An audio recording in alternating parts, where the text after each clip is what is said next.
Hey, what's up guys? Trader Supremo here. Okay, so quick market update tayo mga tol, no? So start tayo kay Bitcoin. Bitcoin trading below previous month high, which means meron tayong failed breakout. So konting hinay muna tayo kay Bitcoin. Hayaan nyo muna siyang mag-chop. Ngayon, kung gusto nyo siyang i-short, hindi ito yung area na dapat nyo yan i-short. Okay? Hintayin nyo magkaroon ng bounce at rejection dito sa area, no? So, hindi mo muna iti-trade si Bitcoin. Hanap tayo sa altcoins. Ngayon, tingnan muna natin yung dominance, no? So, yung iba ginagamit tong dominance para malaman kung nasan ba yung interest ng market na kay Bitcoin ba o nandito kay altcoins, no? Pero ako po hindi ko siya gaanong ginagamit kasi more on range lang talaga ako, no? Nakafocus na ako sa supreme range kasi mas advanced yung supreme range kasi yun mismo yung range tinitingnan mo kung paano gumalaw sa weekly. Ngayon, yung dominance, syempre, kapag nagkaroon na ng, for example, drop or kaya ng pump, then magre-reflect yun sa dominance. No? Kasi yung dominance is report. Hindi mo siya pwedeng pagbasihan ng trades mo, brother. No? Kasi, ano nga siya kaya nga siya nagkaroon ng ganun bounce kasi nga, nagkaroon ng ng lipat ng pera from Bitcoin to altcoins, di ba? So ngayon, tingnan muna natin dito. Ngayon, kung papansin mo, brother, meron tayong rejection sa month mid dito sa dominance, no?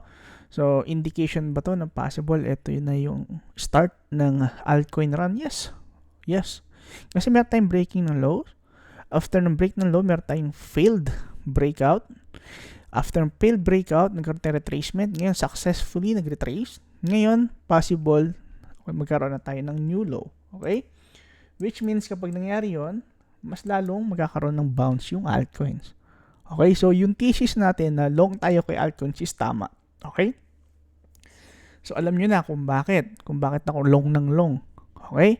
So, habang nagda-drop, sinasalo ko yung yung mga low, no? I mean, mali yung hindi ako naghihintay ng confirmation. I mean, sabi ko sa inyo, hindi na natin uulitin yun. Pero, alam nyo naman siguro kung saan ako nanggagaling. Again, ulitin natin kasi baka marami na naman ba't ako naglong kayo dito kay, kay Solana. Again, nandito na tayo sa area kasi, brother, ng dulo So, kumbaga, para masabi mo na bullish tong coins na to, or nasa trend pa rin ng uptrend, kailangan mag-bounce siya dun sa mga retracement area. Kasi, kung magbabagsak pa to, papunta dito, okay?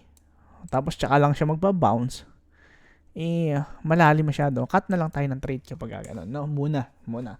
Pero, hopefully, magkaroon tayo ng bounce ngayon, at sakto yan dun sa analysis natin dito sa dominance, at ganun din sa range, no? So, yun yung reason kung bakit mas ako sa range, hindi ako gumagamit ng dominance. Kasi sa range, brother, is individual coins, ina-analyze mo na siya agad. Hindi mo kailang hintayin yung dominance bago mo. Kasi hindi, medyo ka dyan. Kabuuan yan no? So, kabuuan yan. So, hindi mo siya ma-analyze ng ganun-ganun lang, okay? Okay tayo doon, no? So, start tayo kay Bitcoin.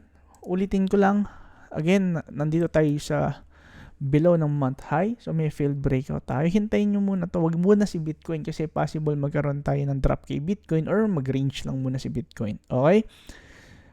Magkakaroon tayo ng play catch-up. Ano yung sabi ko sa mga previous video ko? So, alam ko kahapon, may video kahapon. Ano sabi ko?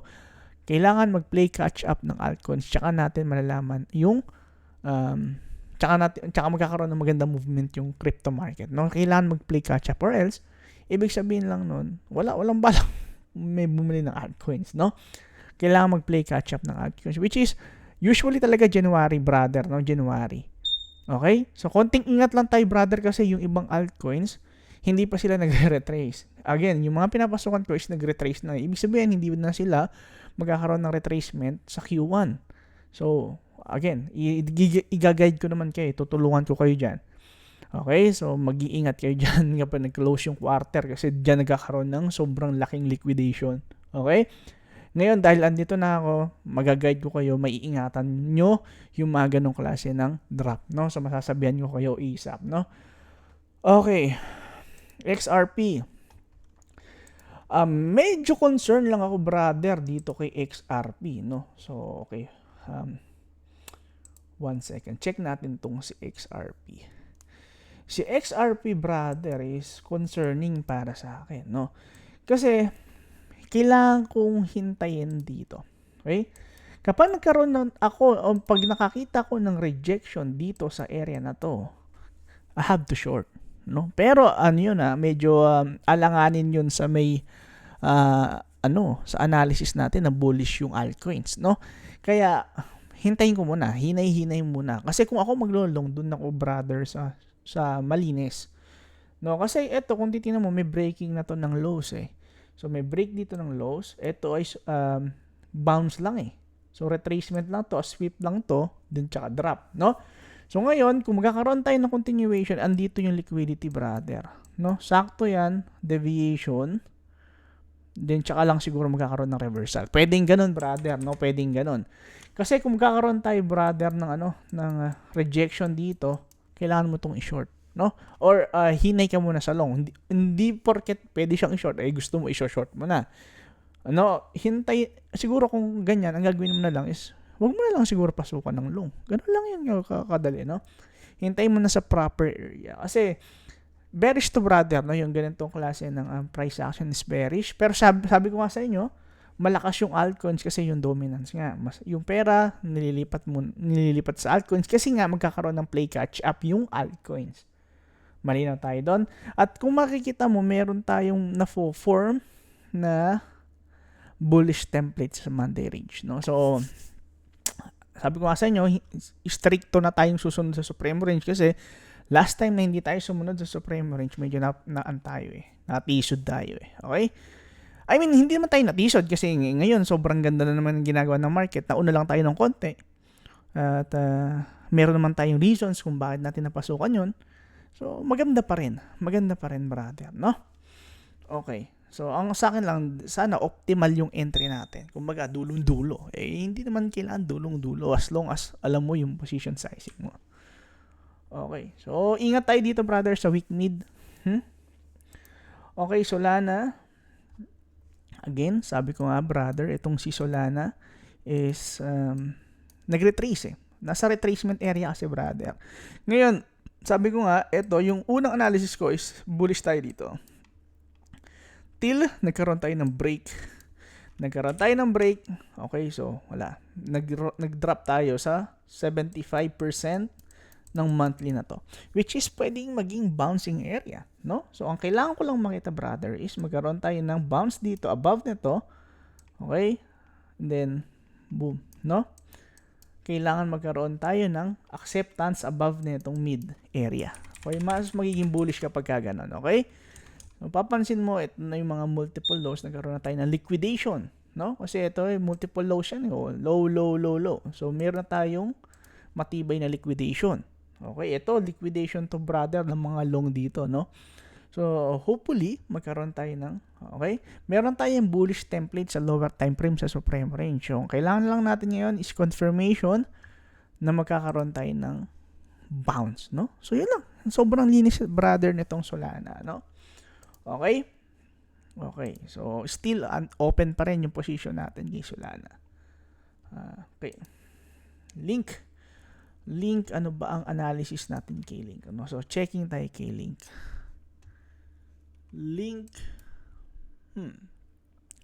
Eto, brother, kay Link, kung magkakaroon tayo ng rejections dito sa area ng weak mid, okay, kung makakita tayo ng rejection dito, konting ingat lang muna, no? Konting ingat lang muna. Pero for now, bullish pa rin tayo kay Link, no? Bullish pa rin tayo kay Link. So, ang kailangan lang natin makita is magkaroon ng bounce, gawin tong support, possible new high, no? Possible new high. So, yun yung nakikita natin. Kasi, brother, ngayon is below weak mid pa rin tayo. So, kailangan natin magkaroon ng bounce, break, reclaim, tapos acto as a support, no? So, yun, no? So, yun muna. Mas malinis kapag ganun yung ginawa, okay? Again, wala pa tayong breaking ng lows. So, still, bullish pa rin ako dito, no? Okay tayo doon? Okay tayo doon. Okay. Suwi. Okay, meron akong long kay Suwi na which is looking good. Profit pa rin tayo. So ngayon, kailangan na lang natin makita yung continuation play. Kailangan natin makita yung continuation play. No? Kasi above previous week mid pa rin tayo. So kailangan natin makita yung continuation play. Ngayon, kung magkakaroon tayo ng breakdown dito sa area na to, konting ano lang tayo, scale out lang tayo sa trade, no? Pero looking good yung trade natin, lalo na meron tayong entry rin dito, no? Tingin ko magkakaroon tayo ng breakout, no? Kasi wala tayong binrake na lows, eh. So possible breakout, so kailangan magkaroon tayo ng breakout na ganyan, okay? So pag ganyan, paldo tayo kay Suwi, no? Again, sabi ko nga sa inyo, malakas si Suwi kasi trading above previous week mid, no? So, waiting lang tayo, brother, no? Okay. So, maganda yung ginagalaw ng market, especially ngayon na ina-analyze natin siya, no? Si Ray, meron tayong entry. Again, sabi ko nga, ang entry ko ngayon is Solana, Ray, Suwi, at Core. So, apat nga, no? So, again, sabi ko nga sa inyo, kahit na apat yung trade ko, brother, is alam ko kasi yan i-manage. Kung hindi mo siya kaya i-manage, dapat isa, dalawa lang, max na yung dalawa, no? Ngayon kasi kung tutok ako sa market, kaya may i-manage ko siya. For example, meron ako nakita rejection sa area ng Supremo Range. May short ko siya while meron akong open na long position, no? Kapatid, okay tayo doon. Okay tayo doon, no? Okay. Okay. Ngayon, etong si Ray is nagte-trade above week mid at month mid, which is looking good, no? Which is looking good. Kasi ano nag-gain na siya ng strength, no? Okay? So, sobrang okay no nangyayari, brother, ngayon, no? Okay. So, looking for bounce at magkaroon tayo ng breakout ng month high, no, which is new high ulit, no? So kasunod kasabay niyan si Solana, no? So malinis tayo, brother, kay Ray, no? Okay, Core. Si Core, brother, is because bakit ko siya inentryhan? Dahil sobrang baba ng presyo niya at galing tayong retracement. Sabi ko, kaya yun yung ine-entryhan ko, brother, is hindi na ako mag-expect ng retracement dyan ng Q1. Kasi nag-retrace na siya, brother, eh. Kumbaga, sa 3 months, pag tinignan mo siya sa 3 months, brother, fully retraced na siya, eh. No? So, huwag ka nang mag-expect na magre-retrace pa ulit yan kasi wala na siyang re-retracean. So, ang mangyayari niyan, sila yung mga mauunang magsipamp. Kapag sila yung mga unang nagsipamp, makaka-entry ako ulit sa ibang coins after magkaroon, ma-risk-free ko yung mga trade na to, no? Okay tayo doon. Okay tayo doon. Again, sabi ko nga sa inyo, ito yung bear market range. Ito yung bounce. Nagkaroon tayo ng retracement. So, hopefully, magkaroon tayo, brother, ng breakout nito. Okay? Okay? So, malinis tayo doon. Malinis tayo doon. Yung RR natin dito, sobrang ganda. No? So, ngayon, looking good, brother. Looking good. Looking good tayo kay Core, no? Ondo, okay, bullish pa rin si Ondo. Meron tayong successful breakout dito kay Ondo. So ngayon, ang kailangan ko lang makita is strength. Kasi bullish si Ondo pero medyo ano siya, no? Wala siyang strength kasi below pa rin siya ng weekly mid. So kailangan magkaroon siya ng bounce above week mid and then mag-a-add tayo ng maglalagay tayo ng position dito. Pero kapag ka risk-free na yung ibang trade natin. Kasi yung apat na trade, sobrang hirap ng i-manage nun, no? Kasi imagine mo, apat yung hini-hedge mo ng short, medyo mahirap nga i-manage yun, no? H-bar, so additional tong brother tong si H-bar, no? Sobrang ganda ng ginagalaw, brother, ni H-bar, no? Ang ganda ng ginagalaw, brother, ni H-bar. Okay. Ngayon, wala akong entry dito kay H-bar kasi kaka-add ko lang nito kanina. Kanina ko lang kasi siya nakita. So, sayang, ganda. Pero papasukan ko siya next week. So, next week ko na lang siya papasukan, brother, no? Ngayon kasi kung papasok ko dito ngayon, brother, is break to ng weekly. Okay? Kung meron tayong previous week, ay kapag kaganyan, hindi ko siya pinapasukan kasi baka matrap ako, no? Tsaka sobrang taas, brother. Pag tingnan mo yan sa 1 hour. Galing dito yan, eh. Galing dito. Okay, ito yung last week range. Galing dito, brother. Okay? So, hindi ako pumapasok kapag ganito na ginawa nung weekly. Kasi yan na yung spread nung weekly, brother eh. Okay, pag tinignan mo yan sa weekly, yan na, brother, yung spread eh. Kumbaga, ano bang ini-expect mong weekly candle nan ganito kalaki? Pwede naman, pero wala na rin. Hindi na gano'n kaganda yung RR. So, hintayin ko lang next week. O kaya, hintayin ko muna mag-retrace tsaka ako entry. No? Sobrang ganda, brother, ng ginawa ni H-bar. Looking good. Looking good. Congrats sa mga nakapasok kay H-bar. No? Okay. Okay tayo doon? Okay tayo doon. Pero, saan mo siya makikita nag-bounce? Supremo range din. Tingnan nyo.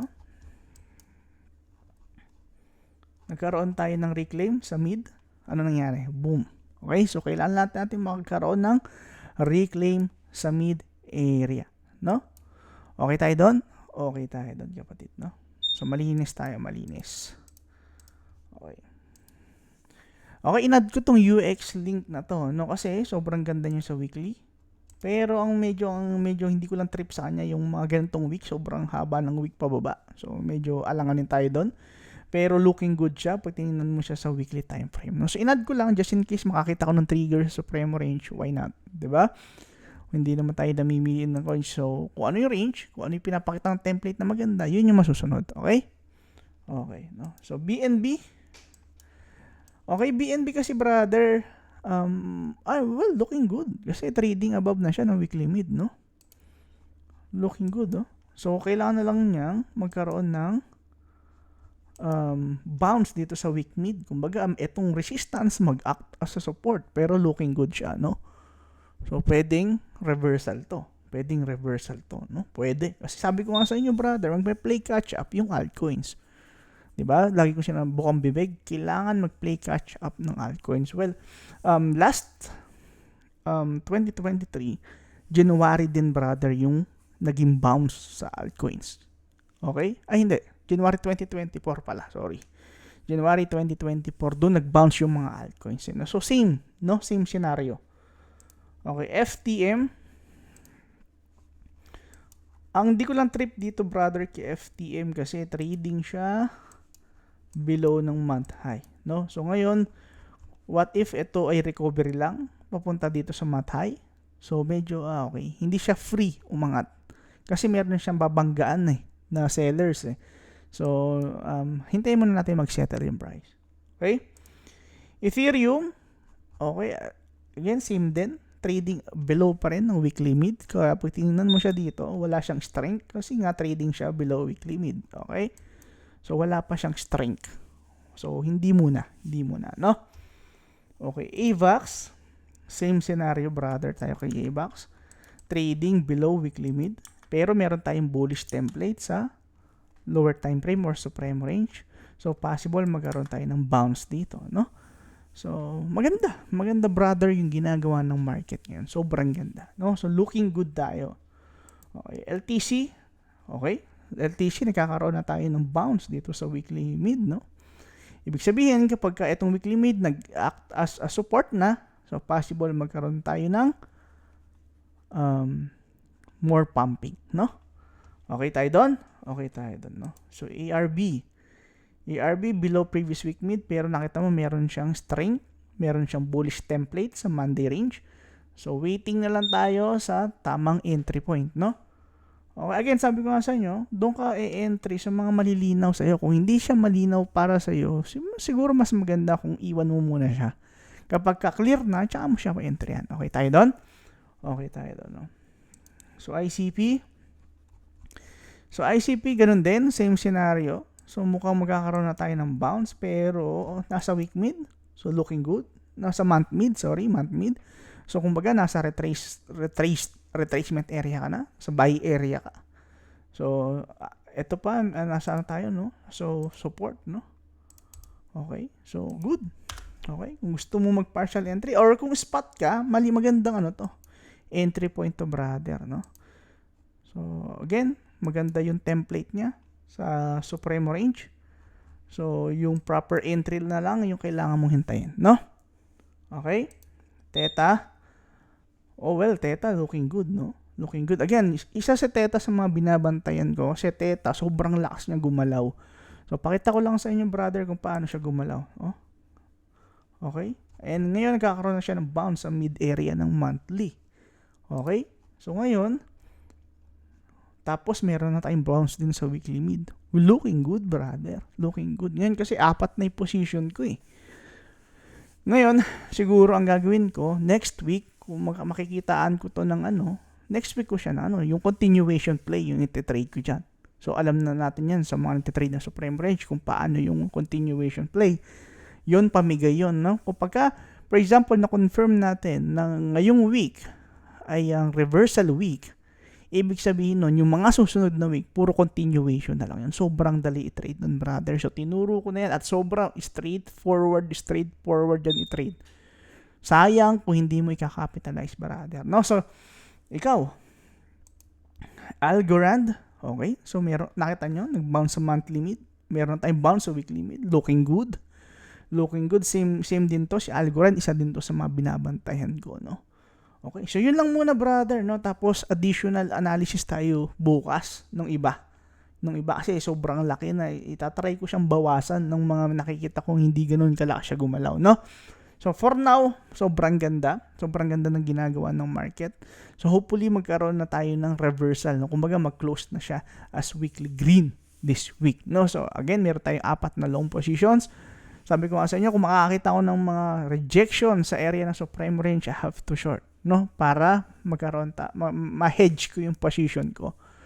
Hanggat hindi ko pa na-confirm na trending up na tayo. Again, kung mapapansin mo, dito tayo sa dominance, meron na tayong rejection sa monthly mid. So, ibig sabihin, yung monthly, nag-retrace na. So, ibig sabihin yan, dire-diretso na to, brother. Kasi nag-retrace sa monthly to, monthly. So, imagine kung magdidire-diretso ito pababa, ano sa tingin mo yung mangyayari sa altcoin? Sobrang lakas. Dominance po ito, Imagine mo kung gaano ipapump ng altcoins. Same yan sa may thesis natin na magpe-play catch up yung altcoins. Same din yan sa thesis natin na tuwing January, merong pump yung mga altcoins, January to March. Okay? So ngayon, kailangan nyo lang mag-ingat kasi merong mga altcoins na kailangan pa nilang mag-retrace kasi wala silang ginawa kundi mag-pump. So, magre-retrace yung mga yun. Ngayon, nakapasok ako doon sa mga nagre-retrace na. Yung mga nagre-retrace na, huwag ka nang mag-expect na magre-retrace pa ulit yon. Kasi, ano pa yung i-retrace niya? Wala na, kasi nagre-retrace na nga eh. Yun yung power of anticipation. Yun yung dahilan kung bakit mayroong mga area na ikaw, yun yung binabantayan mo. At yun yung mga dapat na trade na sinasabihan mo na, ito, pang hold na hanggang bull run. Kasi yun yung nasa dulo. No, kapatid, no? So, hindi porket nakapasok ka ng ganitong pattern, hold ko na to, hindi. Kailangan nakikita mo from quarterly, monthly, at weekly. Ganyan natin ka-controlled yung market. Okay? Ganyan natin ka-controlled yung vision natin sa market, no? So, yun lang muna. Maraming salamat. Merry Christmas sa inyo. At hopefully, bago matapos yung taon na to, pumaldo muna kayo, no? Paldo muna. Okay? So, yun lang. Maraming salamat at tulugan muna tayo, brother, no? Tulog muna tayo.